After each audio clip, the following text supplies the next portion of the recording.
میں بڑا ایک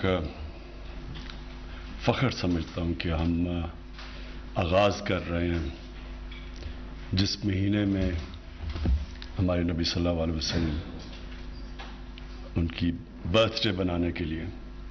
تو میں جو آج بات کرنا چاہتا ہوں وہ اپنی قوم کے نوجوانوں سے کرنا چاہتا ہوں، کیونکہ ہماری اکثریت نوجوان ہے. اور میں ابھی بعد میں یہ بھی آپ کو بتاؤں گا کہ کیوں مجھے خوف ہے کہ جو آج کل ہمارے نوجوانوں کے اوپر پریشرز ہیں اور جس طرح کی میڈیا، سوشل میڈیا، جس طرح کے حالات جا رہے ہیں، تو مجھے بڑا خوف ہے. اس لیے میں ایک مختلف قسم کی بات کروں گا. میں اپنی زندگی سے شروع کروں گا کہ میں کوئی ہمیشہ جدھر آج ہوں اپنی زندگی میں ہمیشہ ایسے نہیں تھا. تو میں نے بڑا سوچا کہ میں اس کے اوپر بات کروں یا نہ کروں. پھر مجھے بشرا بیگم نے کہا کہ ضرور کرو، اور وہ اس لیے کرو اپنے نوجوانوں کے لیے. تو اپنی زندگی سے جس طرح میرا یہ جو سفر ہوا ہے اللہ کی طرف، تو میں صرف اس کے اوپر تھوڑی شروع میں بات کرنا چاہتا ہوں. دیکھیں، میری والدہ نے شروع سے، ہم جب چھوٹے سے بھی تھے تو سونے سے پہلے ایک ہی دعا ہوتی تھی کہ دعا کرو کہ اللہ مجھے سیدھے راستے پہ لگا. تو ہم بھی بچپن میں سارے اپنی سونے سے پہلے، میں، میری بہنیں، ہم کہتے تھے اللہ ہمیں سیدھے راستے پہ لگا. لیکن جو میرا ایجوکیشن تھا، ایچ کالج میں گیا، جو ہمارے ہیروز تھے، رول ماڈلز تھے، وہ اور تھے. جو ہمیں کہا گیا تھا سیدھا راستہ ہے، اور جو ہمارے رول ماڈلز تھے، اس میں زمین آسمان کا فرق تھا. جو رول ماڈلز تھے وہ فلم ایکٹرز تھے، وہ پاپ سٹارز تھے، وہ کئی سپورٹس مین، گلیمرس لوگ تھے. لیکن اور ان کی زندگیاں بالکل مختلف تھی ان سے جن کو ہمیں کہا جاتا تھا کہ سیدھے راستے پہ، ان کے راستے پہ چلو. یہ بڑا امپورٹنٹ ہے سمجھنے کے لیے، کیونکہ مجھے پتہ ہے کہ آج ہمارے نوجوانوں کو یہی مسئلہ پڑا ہوا ہے. یہ بہت امپورٹنٹ ہے سمجھنا، اور میں اپنی یوتھ کے لیے صرف آج یہ کہہ رہا ہوں. تو میں جب پہلی دفعہ انگلینڈ گیا، 18 سال کا تھا، تو وہاں جو ہم نے ماحول دیکھا وہ بالکل ایک مختلف ماحول تھا جو ہمارے جدھر سے میں بڑا ہوا تھا زمان پاک میں. اور جو وہی رول ماڈلز تھے ہم نے ان کو فالو کیا. اور وقت کے ساتھ اللہ نے مجھے بھی شہرت دی، اور میں اس سطح پہ پہنچ گیا کہ وہ جو میرے کئی رول ماڈلز تھے ان سے میری ملاقاتیں بھی ہو گئی، ان سے دوستیاں بھی ہو گئی، کیوں کہ میں نے زندگی بھی دیکھی. آہستہ آہستہ جیسے جیسے میری عمر بڑھتی گئی، تو مجھے اپنی بھی زندگی کا جائزہ لیتا تھا. میرے میں ایک اللہ نے ایک، میں سمجھتا ہوں کہ یہ صفت ہے، ایک یہ تھی کہ میں کبھی رات کو سوتا نہیں تھا جب تک میں وہ دن کا جائزہ نہ کر لوں کہ آج میں نے دن میں یہ کیا، کیا کھویا، کیا پایا. اپنی زندگی کی کرٹیک کرتا تھا، ہمیشہ اپنا تجزیہ کرتا تھا. تو تو میں نے جب وہ دیکھا کہ میرے جو رول ماڈلز تھے، یا جن کو میں سمجھتا تھا کہ بڑی گلیمرس زندگی ہے، جب میں نے ان کو قریب سے دیکھا، اور میں کئی سالوں کے بعد کی بات کر رہا ہوں، تو مجھے آہستہ آہستہ سمجھ آنی شروع ہوئی جو اصل میں ایک ہی چیز ہم نماز میں مانگتے ہیں کہ اللہ ان کے راستے پہ لگا جن کو جو نعمتیں بخشی ہیں، ان کے نہیں جو اپنی تباہی کے راستے پہ چلے گئے. تو جن لوگوں کو ہم سمجھتے تھے ہمارے رول ماڈلز تھے، ان میں سے بہت زیادہ کو میں نے اپنی زندگی میں دیکھا اپنی تباہی کے راستے پہ جاتے ہوئے. ایک بہت بڑا فٹ بالر تھا، بعد میں میرا دوست بھی بن گیا. شروع میں ہم اس کو بڑا لک اپ کرتے تھے. میں نے جو اس کی جب زندگی قریب سے دیکھی، جس طرح اس کو میں نے آہستہ آہستہ گرتے دیکھا، نشہ کرتے ہوئے، الکوہولک بنتے ہوئے، پھر کلینک میں جاتا تھا اپنے آپ کو، پھر وہ صاف ہو کے پھر واپس آتا تھا، پھر چلا جاتا تھا، پھر 50 سال کی عمر میں مر گیا. وہ ایک نہیں تھا، بہت زیادہ تھے جن پاپ سٹارز کو ہم سمجھتے تھے. ان کی زندگیاں جب قریب سے دیکھی گئی، شادیاں تباہ، بچے رول گئے، ڈرگ ایڈکشن، تو مجھے یہ سمجھ آنی شروع ہو گئی کہ یہ جو ہم جس کو گلیمرس راستہ اور سمجھتے تھے، اصل میں تب آہستہ سمجھ آئی کہ جب آپ مانگتے ہیں یہ دو راستے، تو یہ اصل میں یہی ہے ساری. اگر آپ کی زندگی کا نچوڑ ہے تو وہ ادھر لکھا ہوا ہے، دو راستے ہیں آپ کے پاس، دو چوائسز ہیں، ہمیشہ آپ کے پاس چوائسز ہیں. ایک چوائس آپ کے لیے کہ وہ لگتا ہے بڑا اچھا، اس میں پیسہ ہے، اس میں لگتا ہے کہ یہ چوری کرو، پیسہ بنا لو، بڑی گاڑیاں لے لو. لیکن کیا وہ آپ کی خوشی کا راستہ ہے یا وہ آپ کی تباہی کا راستہ ہے؟ تو یہ مجھے آہستہ آہستہ میں نے اپنی زندگی سے یہ چیزیں دیکھتا گیا، اور پھر بڑی لیٹ زندگی میں، لیٹ میں کہہ رہا ہوں کہ کرکٹ کے آخری دنوں میں کسی وجہ سے میں پھر اس راستے پہ نکل گیا، اور بڑی لیٹ میں نے اپنی زندگی میں نبی صلی اللہ علیہ وسلم کی زندگی کو اسٹڈی کیا. جب میں ان کی زندگی اسٹڈی کی تو میں سب سے پہلے مجھے حیرت کیا ہوئی کہ میں سب سے ماں باپ نے مہنگے اسکول میں مجھے بھیجا، کیوں نہیں مجھے یہ چیزیں اس اسکول میں بتائی گئی؟ سب سے بڑی جو چیز ہے، اور آپ کو میں یقین دلاتا ہوں کہ ابھی تک ہماری 95% بچوں کو یہ پتہ ہی نہیں ہے. دیکھیں، دنیا کا جو سب سے بڑا انقلاب آیا تھا نا، وہ آیا تھا 625 اور 636 اور 37 کے بیچ میں. یہ کبھی دنیا میں ایسا ہوا نہیں ہے.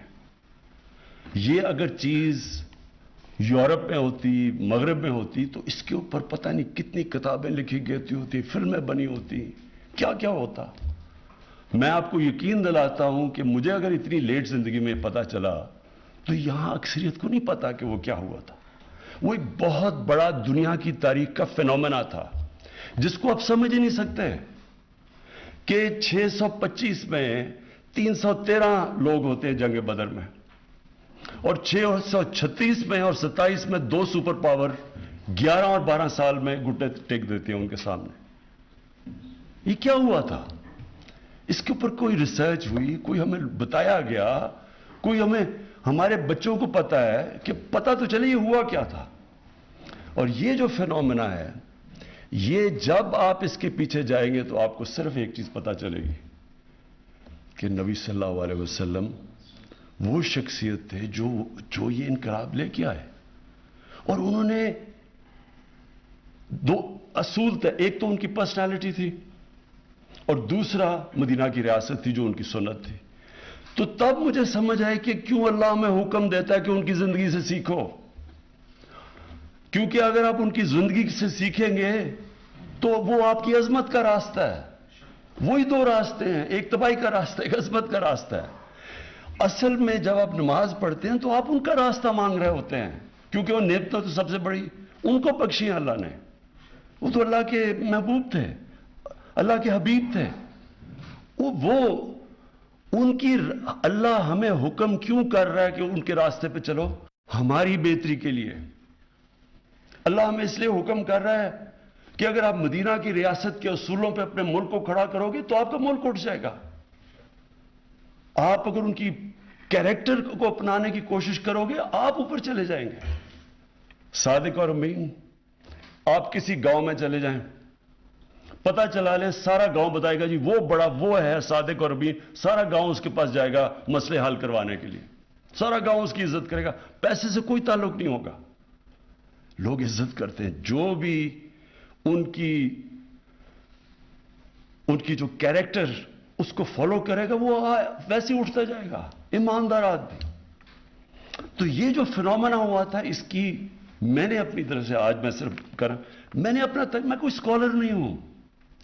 یہ میں بعد میں آپ کو بتاؤں گا کہ میں اب کرنے کیا جا رہا ہوں کہ ان کی زندگی ہم ربیع الاول بناتے ہیں، ہم خوشیاں بناتے ہیں، ہم پٹاخے آتش بازی ہو جاتی ہے، لیکن کیا ان کی جو زندگی سے اس کے اوپر ہم عمل کرنے کی کوشش کرتے ہیں یا نہیں کرتے؟ ہم سارا یہ ایسے ہے کہ قرآن شریف آپ نے گھر میں رکھی ہوئی ہے، سارے اس کو بڑے ادب سے اٹھا رہے، پڑھ ہی نہیں رہے کہ اندر لکھا کیا ہوا ہے.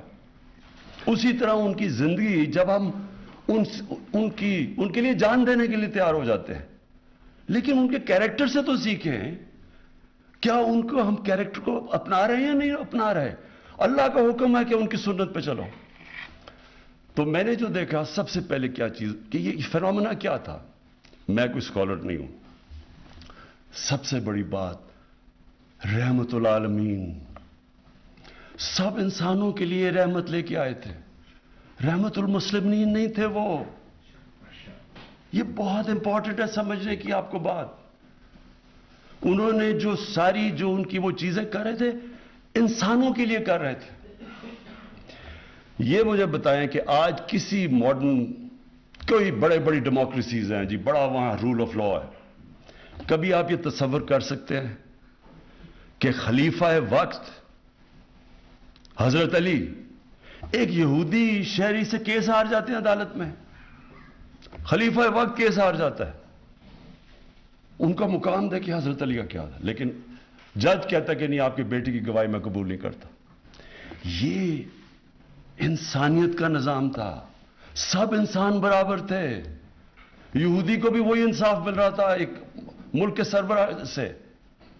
تو وہ جو ایک کانسیپٹ تھا رب الانسانوں کو اکٹھا کرنا، انہوں نے لیڈرشپ کا جو پیمانہ دیا کہ انسانوں کو لیڈر اکٹھا کرتا ہے، تقسیم نہیں کرتا نفرتیں پھیلا کے.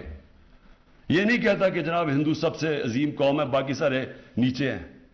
ان سب سارے انسانوں کے لیے انہوں نے جو ایک چھوٹے سا، میں اس لیے کیونکہ آج کل بڑا کرنٹ ہے، انہوں نے ایک کہا کہ اس دنیا کے لیے ایسے جیو کہ آپ نے 1000 سال زندہ رہنا ہے. اب اس کے اوپر دیکھیں کہ اگر آپ اس کے اوپر غور کریں تو جو آج دنیا کا سب سے بڑا مسئلہ بنا ہوا ہے کلائمیٹ چینج کا، انسان نے یہ تو نہیں کیا. انسان کی لالچ، اس کی ہوس، ہم نے دنیا سے اتنا ظلم کیا کہ آج ہمارا موسم بدل رہا ہے جس کے پتہ نہیں اب کیا اثرات ہونے والے ہیں. لیکن انہوں نے تقریباً 1500 سال پہلے کہہ دیا تھا کہ دنیا میں اس دنیا کے لیے ایسے رہو. آپ نے 1000 سال یعنی آنے والی نسلوں کے لیے آپ نے کس طرح کی دنیا چھوڑ کے جانی ہے. اور انہوں نے یہ بھی کہا کہ یہ جو مقابلہ سارا وقت ایک کلیش ہو رہا ہے ہیومن اور مٹیریل کا، انسانیت کا ایک طرف ہے اور ایک طرف جو پیسے کی پوجا کرنے والے لوگ ہیں. دو طرز زندگی ہے. اور وہی کہ انہوں نے بتایا کہ اصل میں نظام وہ ہوتا ہے جس میں انسانیت ہوتی ہے. اور جو بھی ان کی سنت پہ چلے، اور جو سب سے بڑے ان کی سنت پہ چلنے والے یہ بڑے بڑے صوفی تھے اس بر صغیر کے، نظام الدین اولیاء، داتا گنج بخش، میاں میر صاحب، بابا فرید گنج شکر، جن کو سکھ بھی ان کو فالو کرتے ہیں. یہ سارے بڑے انسان تھے. ان کی آپ دیکھ لیں کیوں آج تک لوگ ان کی جا کے لاکھوں لوگ جاتے ہیں. اور آج اللہ نے تو کہا ہوا کہ عزت میرے ہاتھ میں ہے، تو کیوں لوگ ابھی تک عزت کرتے ہیں؟ بڑے انسان تھے وہ. یونیورسل اسلام تھا، ایک یونیورسل میسج تھی، انسانیت کو اکٹھے کرنے کے لیے، تقسیم کرنے کے لیے نہیں تھی. اور یہ اور بات ہے کہ بعد میں مسلمانوں ان کے قدموں پہ نہیں چلے. لیکن یہ جو پیغام وہ لے کے آئے تھے شروع میں، وہ سب سے بڑا تھا کہ انسان یونٹی، انسان اکٹھے ہیں. انسانوں کے لیے وہ پیغام رحمت العالمین تھے. اور پھر ان کو دیکھتے دیکھتے لوگ لیڈر بن گئے. اگر آپ وہ فیز سٹڈی کریں، یہ جو میں آپ کو بتا رہا ہوں کہ صرف آپ 623 کے بعد وہ سٹڈی کریں، تو اتنے تھوڑے وقت میں کبھی اتنے بڑے لیڈر نہیں آئے. جو ان کو دیکھتا تھا وہ لیڈر بن گیا. حضرت بلال جو ایک غلام تھے، انہوں نے 2 ایکسپیڈیشنز یعنی 2 دفعہ ملٹری کیمپین لیڈ کی تھی. تو سب ان کو دیکھ کے عظیم لوگ بن گئے. جس طرح مولانا رومی نے کہا نا کہ جب اللہ نے تمہیں پر دیے ہیں کیوں چونٹیوں کی طرح زمین پہ رینگ رہے ہو. انہوں نے انسان کی جو اشرف المخلوقات، اللہ کی سب سے عظیم مخلوق، اس کا پوٹینشل نکال کے رکھ دیا. کوئی آپ ایکسپلین کر ہی نہیں سکتے کہ کیسے ایک دم ساری دنیا میں وہ چھا گئے. منگولین نے بھی بڑی تیز 50-60 سال میں آدھی دنیا پہ قبضہ کر لیا تھا، لیکن ان کے پاس ایک ایسی وار مشین تھی، انہوں نے جدید ان کی جو کمان تھی انہوں نے ایک ایسے لے کے، وہ دنیا میں کبھی تھی نہیں، ان کے گھوڑے، ان کی وار ٹیکنیکس تھی. ان کے پاس تو کچھ نہیں تھا، کوئی ایکسپلینیشن ہی نہیں ہے کہ ایک دم ساری دنیا پہ چھا گئے. تو سب سے پہلی وجہ یہ تھی کہ انہوں نے اصل میں دین تھا انسانیت کے لیے. زیادہ تر تو شروع مسلمان تو اقلیت میں تھے، آپ تاریخ تو پڑھیں، زیادہ تر تو اور لوگ ان کے ساتھ لڑ رہے تھے جب ان کے مقابلے ہوتے تھے. جب یہ بیزنٹائن کی جو ایمپائر تھا، اس کی انہوں نے جب ادھر پھیلنا شروع کیا تو لوگ مسلمانوں کے پاس آتے تھے. انصاف ان کا بہتر تھا. انصاف یعنی جو دو چیزیں تھیں، انسانیت کا نظام اور انصاف کا نظام، یہ دو بنیادیں رکھی انہوں نے مدینہ کی ریاست میں کہ انصاف انسان کو آزاد کر دیتا ہے. انصاف چاہیے ہوتا ہے کمزور کو، طاقتور کبھی نہیں چاہتا انصاف، وہ این آر او چاہتا ہے. کمزور جو ہے اس کو طاقتور سے تحفظ چاہیے، اس کے لیے انصاف چاہیے. اور جب آپ انصاف دیتے ہیں ایک معاشرے کو آزاد کر دیتے ہیں، آپ اس کے پوٹینشیل کو آزاد کر دیتے ہیں.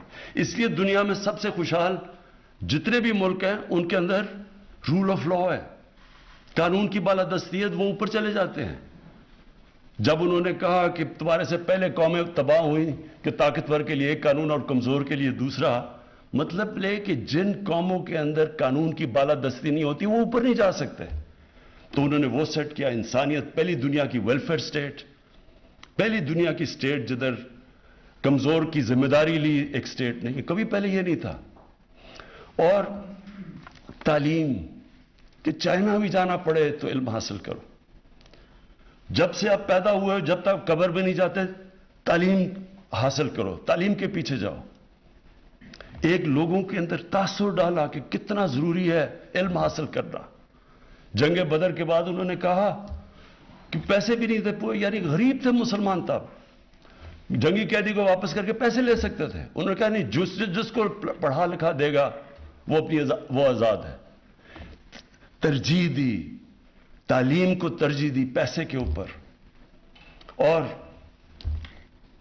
تعلیم مردوں کے لیے نہیں، صرف تعلیم انسانوں کے لیے، خواتین کے لیے، سب کے لیے. یہ بھی بڑی غلط فہمی جو بدقسمتی سے کوئی تنگ نظر لوگ ڈالتے ہیں.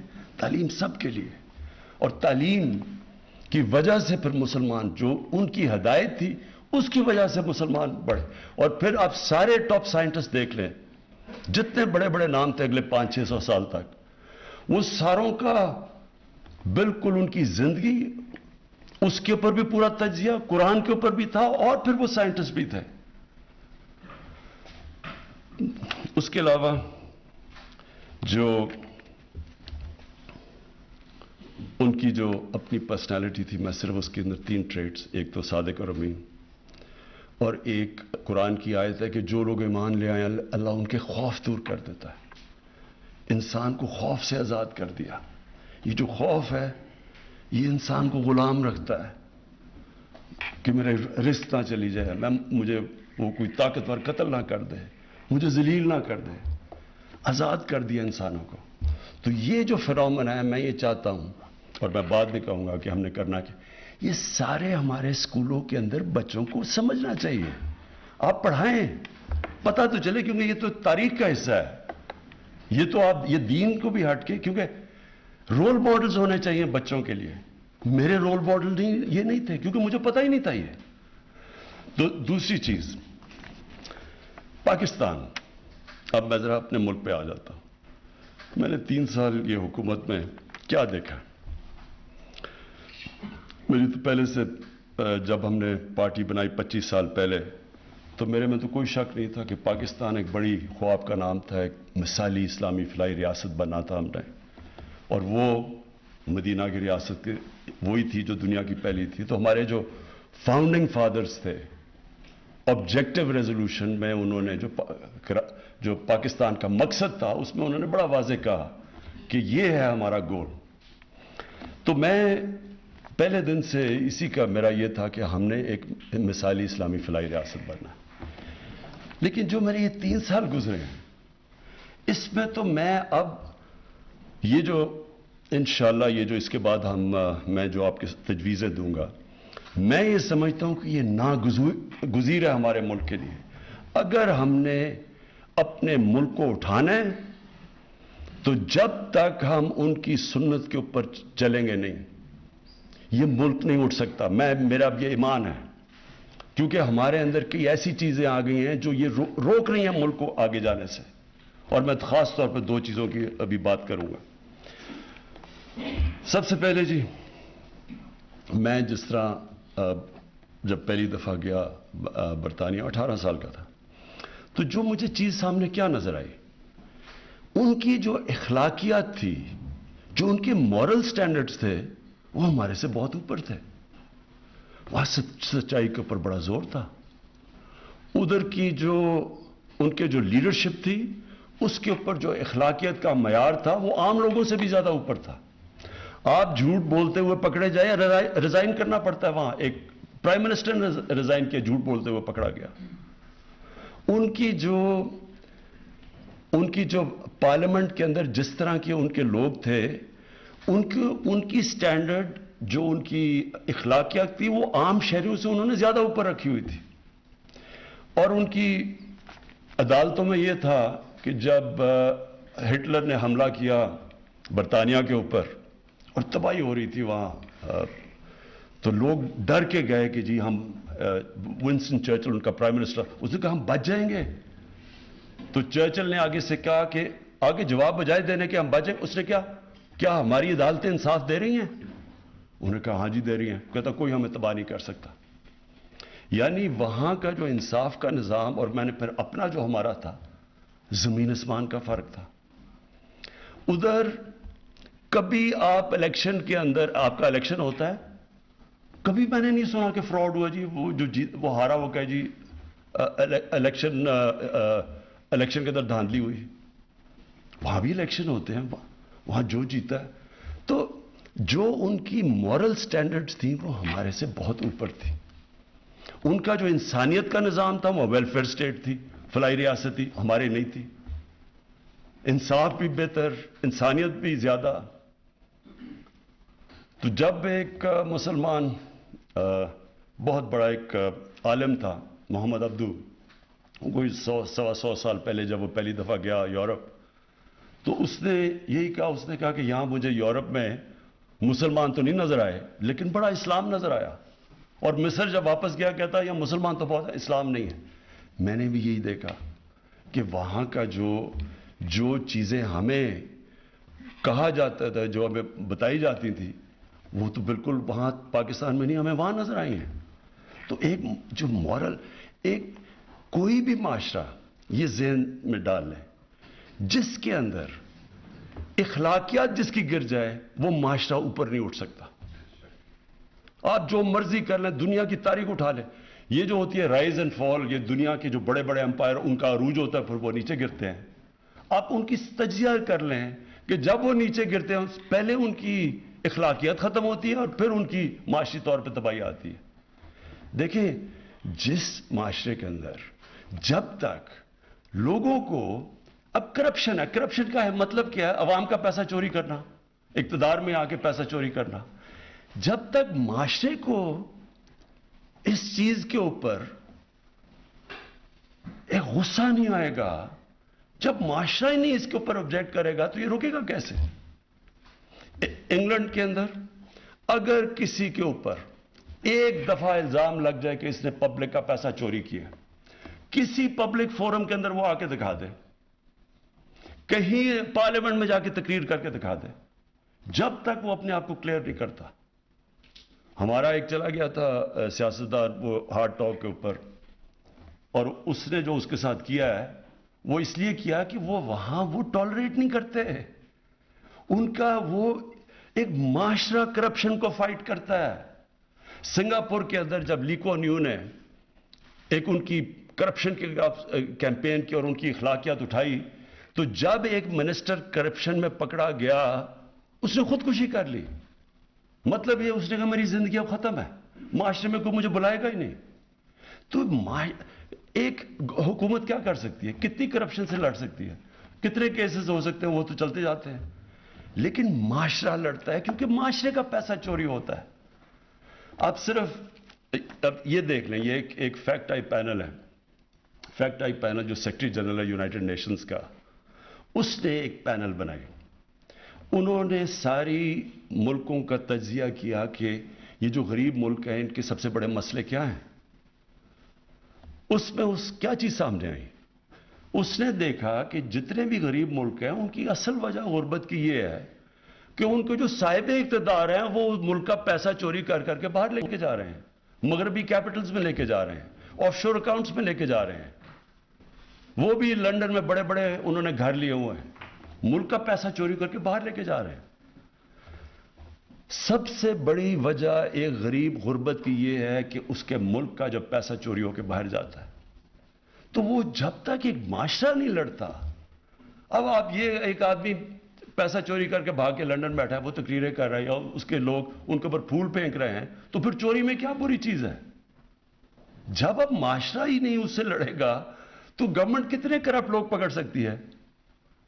آپ جو اور اوپر سے آپ جب دیکھتے ہیں کہ جی بڑے بڑے لوگوں نے اربوں چوری کیا ہوا ہے, تو تھانے دار کو آپ کہہ رہے ہیں یا پٹواری کو کہہ رہے ہیں یا کسی ان کو کہہ رہے ہیں یا آپ سیدھے ہو جائیں, باقی وہ اوپر وہ خاص لوگ ہیں وہ چوری.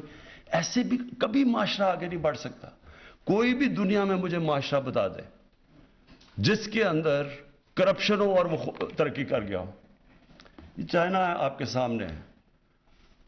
چائنا کے اندر اس نے تقریباً 450 لوگ پچھلے 7 سالوں کے اندر کرپشن میں وزیروں کو لیول کا جیل میں ڈالا ہے, یہ جو پریزیڈنٹ شی جن پنگ ہے. تو اس طرح تو نہیں معاشرہ اوپر جا رہا. اور پھر جو بھی معاشرہ کیونکہ رب العالمین ہے, وہ جو معاشرہ ان اصولوں پہ چلے گا جو ہمارے نبی صلی اللہ علیہ وسلم نے مدینہ کی ریاست میں لے کے آئے تھے, اوپر آ جائے گا. چائنا آج دنیا میں سب سے اوپر چلا گیا. کیوں؟ انہوں نے سب سے زیادہ غربت, انہوں نے ساری دنیا کی تاریخ میں سب سے زیادہ غریب لوگوں کو اوپر اٹھایا. چائنا اوپر چلا گیا. آج اسکینڈینیوین ملکوں میں چلے جائیں, سب سے زیادہ فلاحی ریاست اسکینڈینیویا میں, وہاں خوشحالی ہے. تو جو بھی ان اصولوں پہ چلے گا وہ اوپر چلا جائے گا. پھر جی اب الیکشن کی میں بات کر رہا تھا. اب الیکشن کیا ہے؟ 1970 کے بعد سارے الیکشن میں جو ہارتا کہتے دھاندلی ہو گئی. یہ پہلی دفعہ ہے کہ گورنمنٹ نے فیصلہ کیا کہ ہم وہ سسٹم چینج کرتے ہیں. حکومت میں ہوتے ہیں, کیونکہ جب حکومت میں آتے ہیں نا, سارے پہلے کہتے ہیں دھاندلی, جب حکومت میں آتے کچھ نہیں کرتا. کیونکہ جب حکومت میں آپ آ جاتے ہیں, آپ کے پاس گورنمنٹ ہوتی ہے, آپ کے لیے زیادہ آسان ہوتا ہے الیکشن کر رہے ہیں. اور ہم نے جو جائزہ لیا کہ سب سے بڑا مسئلہ یہ ہے کہ جیسی الیکشن جو پولنگ ختم ہوتی ہے اس کے بیچ میں سے لے کے جب تک رزلٹ اناؤنس ہوتا ہے اس کے بیچ میں ساری دھاندلی ہوتی ہے. وہ جوڈیشل کمیشن بنائی تھی 2015 میں سپریم کورٹ نے, تو اس کے اندر یہی چیز سامنے آئی تھی. اس کو ختم کرنے کے لیے ہم نے EVM مشینز لے آئے, ٹیکنالوجی لے آئے, ہم پوری کوشش کر. وہی لوگ جو سارا وقت دھاندلی کہتے ہیں وہ کہہ رہے ہیں یہ ٹیکنالوجی نہ لے کے آؤ. میں جب کرکٹ کھیلتا تھا اپنے امپائر ہوتے تھے, تو جب پاکستان میں ہم کئی دفعہ میچ جیتے تھے وہ کہتے تھے جی آپ کے امپائر ہیں, ہم بھی کئی دفعہ ہارتے تھے 12, ہم کہتے تھے وہ امپائر ہیں.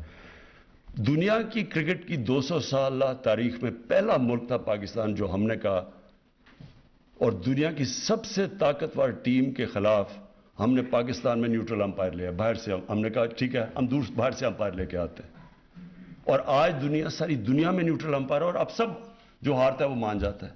یہ میری پوری کوشش ہے کہ یہ الیکشن میں بھی میں یہ کروں کہ یہاں کیوں نہیں ہم سے الیکشن کروا سکتے, کیونکہ دھاندلی کرتے ہیں اگلے, وہ چاہتے نہیں ہیں کہ سسٹم چینج ہو. تو اب دوسرا پرابلم ایک ہے کہ ہماری اخلاقیات, اور میرا ایمان ہے کہ یہ بھی انشاءاللہ اپنے نوجوانوں کو جو میں بھی آخر میں تجویز کروں کیسے کرنا ہے, اپنے نوجوانوں کی جب ہم تربیت کریں گے, یہ مقابلہ کریں گے انشاءاللہ یہ جو ہماری ملکی اخلاقیات نیچے چلی گئی ہے, اور خاص طور پہ وہ لوگ جب اقتدار میں آ کے جب چوری کرتے ہیں تو سارے ملک کی اخلاقیات نیچے چلی جاتی ہے. دوسری ہے فحاشی. اب دیکھیں یہ جب انسان فحاشی کی بات کرتا ہے تو یہاں ایک طبقہ ہے کہتا وہ اپنے آپ کو لبرل ہے, وہ شور مچا دیتا ہے کہ جی دیکھیں بہت بڑا ظلم ہو گیا, یہ کیا باتیں کر رہے ہیں, یہ پتہ نہیں ہمیں پیچھے لے کے جا رہے ہیں, کس طرح کی باتیں کر رہے ہیں. اور وہ کہتے ہیں اپنے آپ کو لبرل ہیں. دیکھو میں 18 سال کی عمر لبرل ہے. دیکھو میں 18 سال کی عمر میں جب وہاں گیا تو میں پھر سے آپ کو بتاؤں کہ انگلینڈ میں اس وقت ایک بڑی تبدیلی آ رہی تھی. ایک sex drugs and rock and roll revolution تھی جو آ رہی تھی, اور وہ اس نے ان کا سارا معاشرہ تبدیل کر رہا تھا. تو میں اپنے یہ جو لوگ ہیں یہاں, کیونکہ یہ مغربی معاشرے کو جانتے نہیں ہیں, میں وہ آدمی ہوں جو اندر رہ چکا ہوں, جس کو اپنایا, جس کی بچے بھی وہاں ہیں, میں اس کو اندر باہر سے جانتا ہوں. اور میں نے اپنی آنکھوں کے سامنے اس معاشرے کے اندر چینج آتے دیکھا. وہ کیا چینج تھا؟ جب آپ معاشرے میں جو sex drugs and rock and roll کا مطلب کہ انہوں نے فحاشی عام کر دی.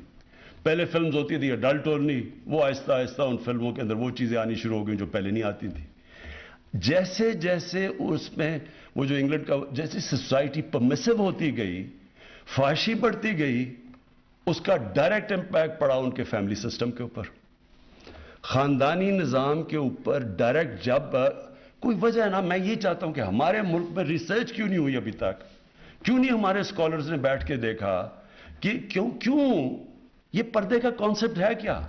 پردہ صرف یہ نہیں کہ عورت اب پردہ کر لے یا آدمی کپڑے, پردہ ایک اوور آل کانسیپٹ ہے کہ معاشرے میں فیملی سسٹم بچانے کے لیے آپ کو کرنا چاہیے. یہ ہمارے اسکالرز کو کرنا چاہیے تھا, کیونکہ جیسی جیسی مغربی انفلوئنس آ رہا ہے, یہاں ایسے لوگ ہیں جو پورا وہ اپنا لیتے ہیں مغربیت, یہ نہیں ان کو پتا کہ اس کے اثرات کیا ہوتے ہیں.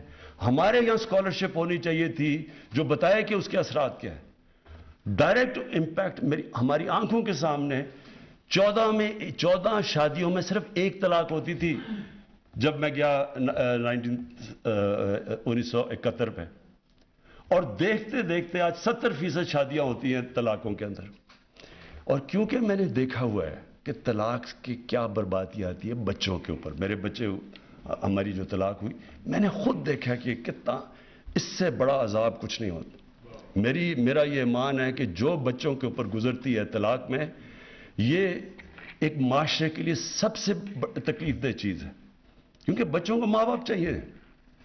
تو جب ایک خاندانی نظام ہمارے سامنے ان کا ٹوٹتا گیا, ہم وہی کلچر جب اپنا رہے ہیں, ہم یہ کیسے سمجھتے ہیں کہ اس کا اثر یہاں نہیں ہوگا. میں جب آیا, میں نے اس کو آئی جی سے پوچھا کہ بتائیں کون سی کرائم بڑھ رہی ہے. مجھے انہوں نے کہا جی یہاں سیکس کرائم بڑی تیزی سے بڑھ رہی ہے, ریپ اور دوسرا بچوں سے جو ہو رہا ہے, زیادتیاں کرتے ہیں. وہ میں پھر فالو کرتا گیا. آپ مجھے قصور میں ایک بہت ہی خوفناک قسم کی رپورٹس ہیں جو میں یہاں بات نہیں کروں گا. تو میں نے ایک خاص ڈی آئی جی کو بھیجا قصور. میں نے کہا ذرا چیک کرو یہاں کیوں نہیں یہ مسئلہ حل ہو رہا, اگر تھوڑے سے لوگ ہیں پکڑ کے ان کو اندر ڈالو. اس نے جو مجھے رپورٹ دی, یعنی تکلیف ہوئی مجھے جس سطح پہ وہ پہنچ چکی ہے. پھر خیر ہم نے کوشش کی, کوشش کی کہ ٹیچرز کو, پروفیسرز کو, لوگوں سے بات کریں, اس کو فائٹ کریں. لیکن آہستہ آہستہ مجھے یہ پتا چلا کہ ہمارے معاشرے میں کوئی اسکالرشپ ہی نہیں ہے یہ بتانے کے لیے کہ یہ جو چیزیں آ رہی ہیں, اور آتی کدھر سے, ہالی ووڈ سے جاتی ہے بالی ووڈ, ادھر سے کلچر آ جاتا ہے یہاں.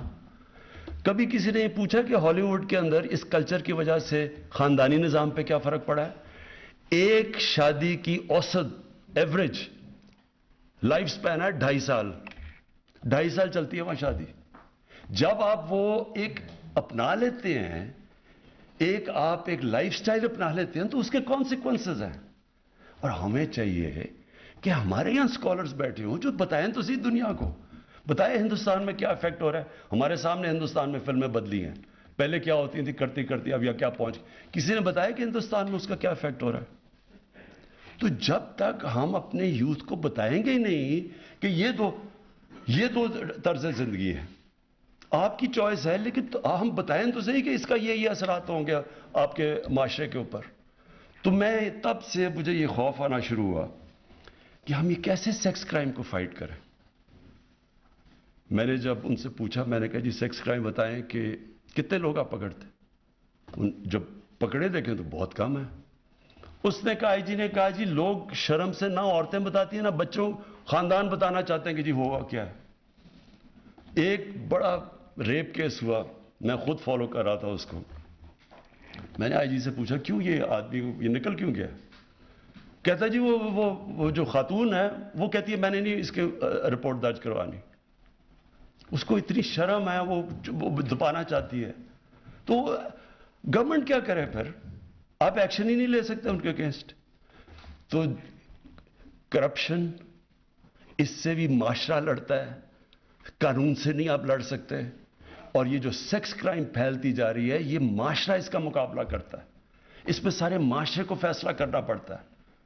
اور اس کے اندر ہماری اسکالرز کی, ہمارے عالم کی بہت بڑی اب ذمہ داری آ گئی ہے. موبائل فون نے دنیا بدل دی ہے, پاکستان نہیں بدلا, دنیا بدل گئی ہے. بچوں کے پاس اب وہ ان کے فون کے اوپر وہ مٹیریل ہے جو انسانی تاریخ میں کبھی بچے ایسی چیزیں نہیں دیکھتے تھے. یہ بہت بڑا چیلنج آ رہا ہے سامنے. اور میں کئی ماں باپ جو سن رہے ہوں گے ان کو پتہ ہے میں کیا باتیں کر رہا ہوں کہ کیا گزر رہی ہے ان کے گھروں پہ. اسکولوں کے اندر کیا ہو رہا ہے آج کل, ڈرگز کیسے اسکولوں میں چلی گئی ہیں. یہ صرف قانون سے نہیں لڑا جاتا, یہ معاشرہ لڑتا ہے. اور اس لیے میں واپس آ رہا ہوں کہ اس کا صرف ایک راستہ ہے کہ ہماری ساری قوم عشق کرتی ہے نبی صلی اللہ علیہ وسلم سے. ہم عشق کرتے ہیں ان سے, لیکن ان کی زندگی کی جو حکم ہے قرآن میں کہ ان کی سنت اپنی زندگی کے اوپر لاگو کرو, وہ تو کریں. وہ کر نہیں رہے ہم. اور کنفیوژن ہے ٹوٹل.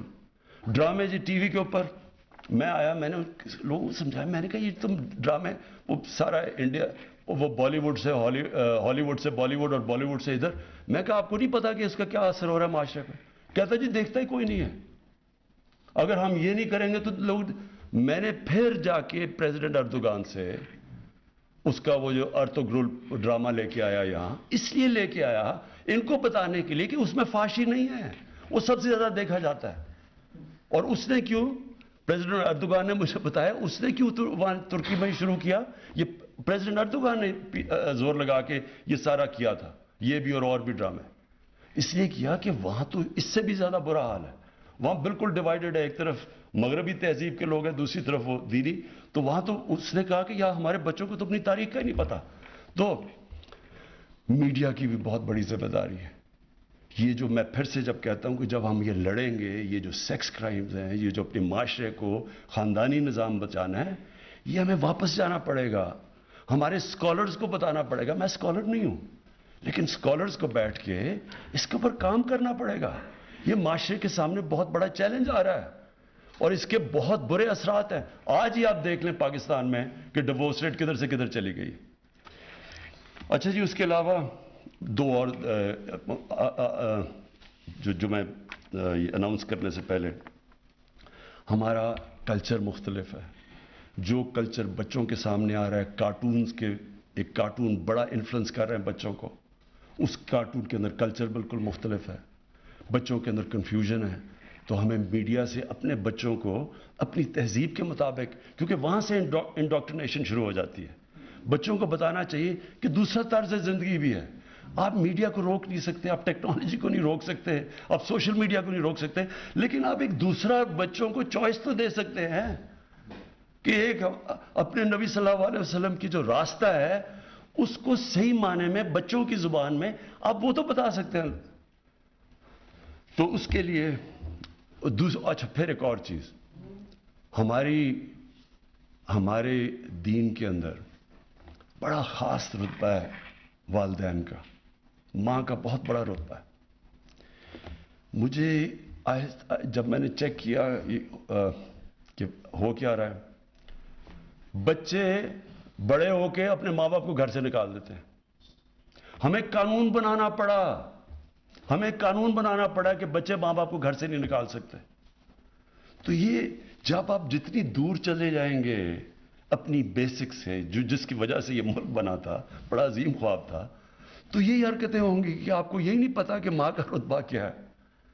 آپ کو والدین کا نہیں پتا کہ جو قربانی دے کے آپ کو بڑا کرتے ہیں, آپ گھر سے نکال دیتے ہیں جب ضرورت نہیں ہے آپ کی.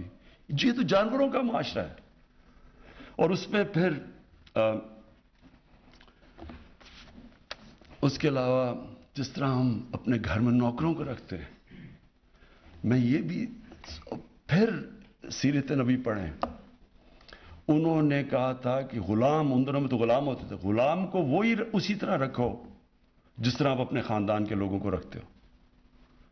اور وہ پھر ایک بہت بڑا انقلاب آیا، ایسا انقلاب آیا ان کو دیکھتے دیکھتے. صرف جو افریقن ہیں، جو افریقہ سے لوگ ہیں جو غلام بنے، آپ ساری دنیا میں دیکھ لیں، صرف عرب معاشرے کے اندر وہ معاشرے کا حصہ بن گئے. امریکہ میں ابھی تک وہ بلیک لائیوز میٹر ابھی تک صحیح طرح وہ حصہ نہیں بنے. لیکن کیونکہ رحمت العالمین نے انسانیت کی بات کی اور انہوں نے کہا کہ یہ بھی انسان ہے، ان کو کرو، تو آج ہم دیکھیں کہ ہم اپنے گھر کے ملازموں کو کیسے رکھتے ہیں. کیا ہم ان کو صحیح کھانا کھلاتے ہیں؟ کیا ہم ان کو صحیح دیتے ہیں؟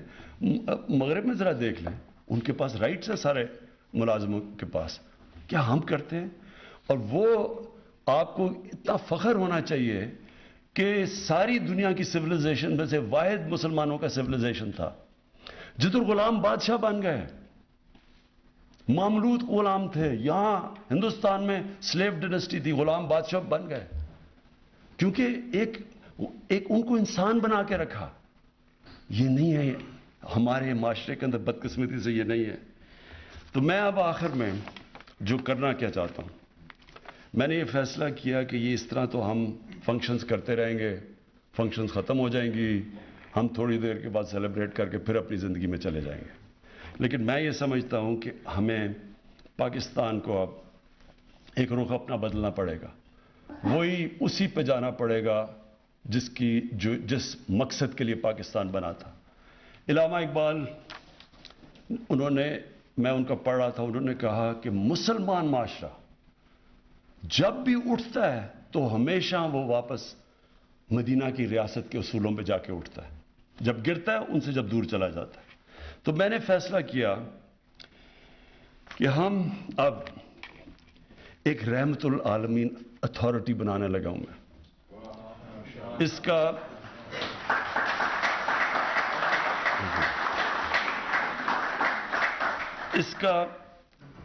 کا مقصد یہ ہے کہ ان کی زندگی اس اتھارٹی کے اندر اسکالرز ہوں گے جو کہ ان کا سارا وقت مقصد ہوگا کہ نبی صلی اللہ علیہ وسلم کی زندگی، بچوں کو کیا پڑھانی ہے، بڑوں کو کیا پڑھانی ہے، کیسے اپنی زندگی میں لے کے آنی ہے، ان کو ریلیونٹ کیسے کرنا ہے اپنی زندگی میں.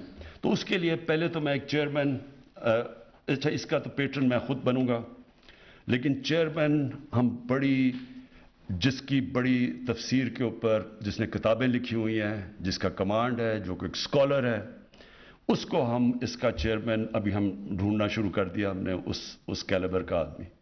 اس کے اوپر ایک انٹرنیشنل ایڈوائزری بورڈ بنے گا جس میں دنیا میں جو ٹاپ مسلمان اسکالرز ہیں ان کو ہم ایڈوائزری بورڈ کے اوپر لے کے آئیں گے. کئی نام بھی ہم نے ابھی دیکھ لیے ہیں، ان کو اپروچ بھی کر رہے ہیں کہ اوپر سے ایک انٹرنیشنل بورڈ بنے گا، نیچے یہاں ایک چیئرمین ہوگا رحمت العالمین اتھارٹی کا. اور اس کا کام کیا ہوگا؟ اس کا کام یہ ہوگا کہ یہ اسلام کی جو مغرب میں بھی جو ہمیں ان کو سمجھ نہیں ہے کہ اسلام ایک پیار کا دین ہے، اسلام کا انسانوں کو اکٹھے کرنے کا. رحمت العالمین ایکسپلین کرے گا دنیا کو.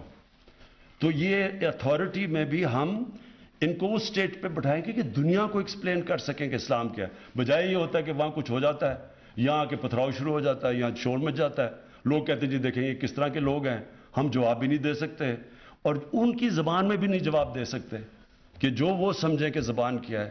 تو اس لیے یہ اتھارٹی کا، اس کے جو چیئرمین ہوگا، جو اتھارٹی، اس کا ایک یہ کام ہوگا کہ بتائے دنیا کو کہ اسلام ہے کیا. یہ ایک پیار کا دین ہے، اس میں تو جو ہمارے جیسے وہ نبی صلی اللہ علیہ وسلم کی زندگی بتائیں گے لوگوں کو پتہ چلے گا کہ یہ تو ایک انسانیت کا دین ہے. اس کے بعد پھر اس کے اندر ایک اسکالر جو ہوگا، یہ سب اسکالرز ہوں گے. اس اسکالر کا کام ہوگا کہ اسکولوں کے جو کریکولم ہیں ان کو مانیٹر کرے، کیونکہ ہم نے 8، 9، 10 کتابوں میں اب سیرت نبی کا کورس شروع کیا. اس کو مانیٹر کیا جائے گا کہ کیسا پڑھ رہا ہے، اس میں کیا ہے، کوئی چینج کرنا ہے، کیونکہ وہ سارا ڈسکشن ہو رہی ہوگی اسکالرز کے ساتھ کہ ہم کیسے اس کو بہتر کر سکتے ہیں. اور ساتھ ہم پھر باقی دین بھی جو ہیں، جو ہمارے ہندو ہیں، سکھ، ان کو بھی ہم پڑھائیں گے، کیونکہ سارے دین بات تو انسانیت کی کرتے ہیں، تو اس لیے آپ کو بھی، ان کو بھی، ساروں کو ہم چاہیں گے کہ وہ بھی پوری طرح آگاہ ہو کہ اپنے دین سے کیا۔ اچھا، پھر یونیورسٹیز کے اندر یہی جو بورڈ ہوگا، اس میں ایک ہوگا کہ جو یونیورسٹیز میں ریسرچ کروائے گا۔ اب مثلا میں صرف یہ چاہتا نا، میں تو اسکالر نہیں ہوں، لیکن کوئی یہ ریسرچ تو کرے کہ 625 اور 636 میں کیا ہوا کہ ایک دم وہ اٹھ کے کہ دنیا کے پرائیویٹ سویلائزیشن بن گئے۔ وہ ریسرچ تو کرنی چاہیے، اس میں بڑے پہلو ہیں اس کے، میں تو موٹی موٹی آپ کو چیز بتا رہا ہوں، لیکن ہر معاشرے کے اندر یہ ریسرچ سب سے امپورٹنٹ ہے، اور یہ ہوتی ہے یونیورسٹیز کے اندر ریسرچ۔ ہماری یونیورسٹیز کے اندر مثلا میں نے آپ بات کی کہ یہ جب آپ مغربی کلچر لے کے آتے ہیں تو اس کو پتہ تو چلے کہ ان کی اسٹرینتھ کیا ہے، ویکنس کیا ہے، کہ کیا وہ کیا نقصان کدھر پہنچائے گا، فائدہ کدھر پہنچائے گا۔ ان کی اچھی چیز ہے، مثلا ان کی مورالٹی بہت زبردست ہے، ہمارے سے زیادہ بہتر ہے، لیکن جدھر ہمارے معاشرے کو، خاندانی نظام کو کیا نقصان پہنچ رہا ہے، اس کا کام ہوگا کہ پھر اس میں یہ پوری طرح اس کے تحقیقات کریں یونیورسٹیز میں، ان کو پروجیکٹس دیں، ریسرچ کریں۔ دیکھیں ریسرچ بیس چیزیں آنی چاہیے کہ کیا ہاں ہماری طلاقیں بڑھی ہیں یا نہیں بڑھی، کیا ہمارا اس کا کیا امپیکٹ ہو رہا ہے۔ یہ ریسرچ ہر معاشرہ ریسرچ کرتا ہے، یہاں کوئی ریسرچ ہی نہیں ہے۔ ہم انتظار کر رہے ہوتے جی ہمارا جو ایک طرف وہ جو میں کہہ رہا ہوں مغرب زادے ہیں، وہ مغربی تہذیب جو بھی وہاں سے آتا ہے وہ ٹھیک ہی ہوگا، کیونکہ انہوں نے ٹیکنالوجی میں اور سائنس میں آگے نکل گئے ہیں، تو باقی ساری چیزیں بھی لے لیں تحقیقات کیے بغیر، سوچے سمجھے بغیر۔ تو اس کا پھر کام ہوگا ریسرچ کا، کہ ہم یونیورسٹیز میں ریسرچ کر کے لوگوں کو بتائیں کہ کیا ان کی اچھائی ہیں، کیا برائی ہیں، اور ہم کدھر غلط جا رہے ہیں، ہمارے کلچر کیسے آگے بڑھ سکتا ہے۔ پھر میڈیا، ایک اسکالر ہوگا جس کا صرف کام ہوگا میڈیا کا، کہ مانیٹر کرے سوشل میڈیا، اس کے اندر ہم نے کیسے اپنے، کیونکہ ہم روک تو نہیں سکتے لیکن ہم آلٹرنیٹ دوسروں کو چوائسز دے سکتے ہیں، تو وہ ایک میڈیا کا وہ کرے گا، اور دوسرا ٹی وی کے اوپر، میڈیا کے اوپر، اور پھر پرنٹ کے اوپر۔ اور پھر کارٹونز، میں پھر سے کہتا ہوں یہ کارٹونز جو بچوں کو دکھائے جاتے ہیں اور جو بالکل ایک ایلین کلچر ہوتا ہے، یہ بہت بڑی انڈاکٹرینیشن ہو رہی ہے۔ تو ہم اگر ہم روک تو نہیں سکتے لیکن ہم اپنے تو بنائیں کارٹونز، اتنے میں تو ہمارے میں ہونی چاہیے کہ ہم اپنے بچوں کو اپنا کلچر سے بتائیں۔